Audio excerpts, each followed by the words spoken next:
The Isle de Ré is located on the Atlantic coast around 2 hours north of Bordeaux. On the south coast, beaches lined with dunes hide wooded forests.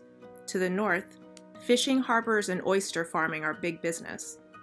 To the northwest is where you will discover 1,500 hectares of marshes, 350 of which are used for Esprit du Sel's production of sea salt. The salt marsh is, in reality, a large solar evaporator which relies on a unique combination of wind and sun to evaporate the seawater. Salt is only harvested in areas where the salinity reaches 260 grams per liter. Our sea salt is harvested by hand using the same raking techniques used since the 12th century. The harvest season is from May through September, depending on the weather conditions.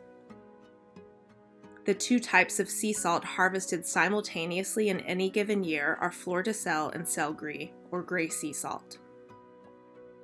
As salt water in salt pans begins to gently evaporate, a delicate layer of white salt emerges on the surface of the water.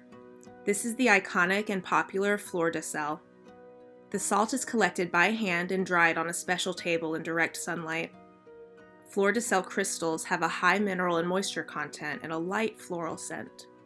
It is primarily used as a finishing salt for pastries, caramels, ice cream, roasted meat, and vegetables. Sel gris, or gray salt, is harvested off the bottom of salt marshes in the morning. The gray color is created when the salt infuses with the nutrient-rich clay in the salt pans. Sel gris is formed into pyramids and left to dry in the island sun and wind. It is often used in baking, atop fine chocolates, or as a seasoning.